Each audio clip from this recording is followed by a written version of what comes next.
नमस्कार, study BNY channel पे आप सभी का बहुत बहुत स्वागत है। आइए इस वीडियो में चित्र के माध्यम से समझते हैं लोटनिक घर्षण क्या होता है। लोटनिक घर्षण को समझने से पूर्व आपसे एक नम्र निवेदन है, अगर वीडियो हमारी आपको पसंद आती है तो प्लीज इस वीडियो को आप लाइक करिएगा और अपना बहुत सारा प्यार देने के लिए हमारे चैनल को जरूर सब्सक्राइब करिएगा। अगर वीडियो में कोई कमी होती है तो प्लीज उसे भी कमेंट बॉक्स में जरूर बताएं ताकि अगली वीडियो में मैं सुधार करने की कोशिश करूं। आइए टॉपिक पे आते हैं। हम लोगों को पढ़ना है लोटनिक घर्षण बल।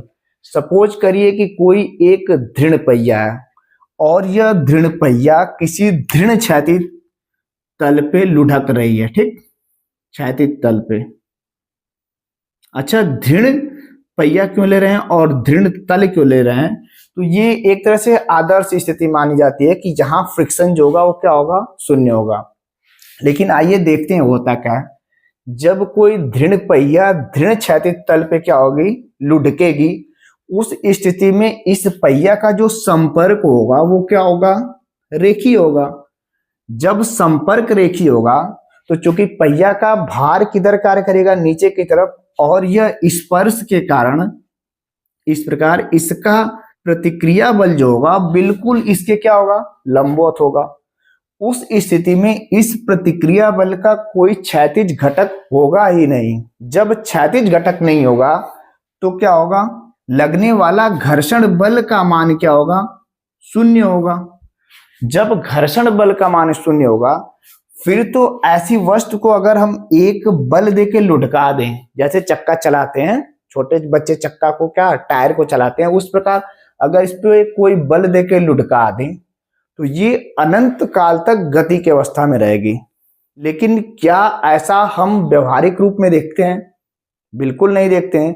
कितना भी कोई दृढ़ वस्तु या दृढ़ क्षैतिज तल हो, वस्तु क्या होती है, कुछ अवस्था मतलब कुछ टाइम तक आगे जाने के बाद रुक जाती है। यानी स्पष्ट रूप से कहा जा सकता है कि कोई भी आदर्श वस्तु घर्षण बल को शून्य नहीं कर सकती, या फिर किसी भी आदर्श स्थिति में घर्षण बल का मान जो होता है वो शून्य नहीं होता है। होता क्या है, आइए दूसरे चित्र में समझते हैं।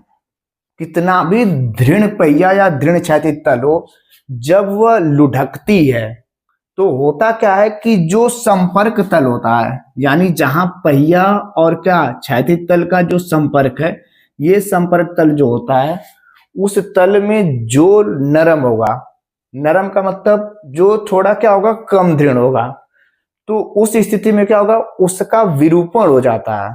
सॉरी, वह वस्तु विरूपित हो जाती है। विरूपित का मतलब एक तरह से कहें तो डिफॉर्म हो जाती है।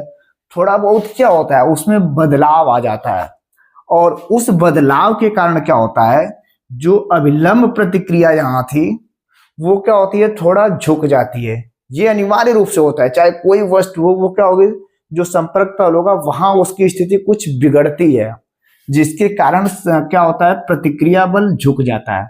जब प्रतिक्रिया बल झुक जाता है तो प्रतिक्रिया बल झुकने के कारण इसका क्षैतिज घटक मिल जाता है, और जब क्षैतिज घटक मिल गया, इस क्षैतिज घटक के कारण लुढ़क रही वस्तु की गति का प्रतिरोध करने के लिए एक घर्षण बल आ जाता है। उसी घर्षण बल को क्या कहते हैं, लोटनिक घर्षण बल कहते हैं। आइए इसको परिभाषा के माध्यम से भी समझ लेते हैं। यहाँ लिखा भी हुआ है, क्या कह रहा है, जब कोई पहिया या बेलन किसी क्षैतिज तल पर लुढ़कते हैं तो संपर्क तल प्रतिक्रिया बल, तो संपर्क तल पर, यहाँ क्या, तो संपर्क तल पर प्रतिक्रिया बल ऊर्ध्वाधर ऊपर के बजाय ऊर्ध्वाधर से थोड़ा झुक जाती है। क्यों झुकती है, मैंने ये बताया, क्योंकि ये वस्तु क्या होती है, थोड़ा जहां संपर्क तल होता है वहां डिफॉर्म हो जाती है, एक तरह से विरूपित हो जाती है। उसके कारण क्या होता है, ऊर्ध्वाधर जो प्रतिक्रिया बल होता है वो क्या होता है, थोड़ा झुक जाता है, जिससे प्रतिक्रिया बल के क्षैतिज घटक के कारण लुढ़क रही वस्तु की गति में प्रतिरोध उत्पन्न हो जाता है।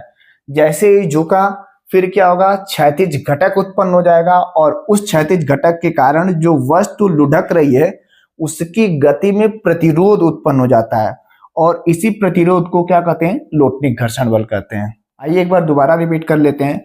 जब कोई पहिया या बेलन किसी क्षैतिज तल पर, यहां दृढ़ कर लीजिए, जब कोई दृढ़ पहिया या दृढ़ बेलन किसी दृढ़ क्षैतिज तल पर लुढ़कते हैं तो संपर्क तल पर प्रतिक्रिया बल ऊर्ध्वाधर ऊपर के बजाय ऊर्ध्वाधर से थोड़ा झुक जाते हैं, जिसके कारण प्रतिक्रिया बल में क्षैतिज घटक उत्पन्न हो जाता है और उस क्षैतिज घटक के कारण लुढ़क रही वस्तु की गति में प्रतिरोध उत्पन्न हो जाता है। इसी प्रतिरोध को क्या कहते हैं? लोटनिक घर्षण करते हैं। तो ये थी वीडियो दोस्तों लोटनिक घर्षण के बारे में। अगर वीडियो ये आपको पसंद आती है तो मैं एक बार पुनः बोल रहा हूँ, वीडियो को लाइक करिएगा और चैनल को सब्सक्राइब करिएगा। मिलते हैं अगली वीडियो में एक अलग टॉपिक के साथ, तब तक के लिए जय हिंद जय भारत।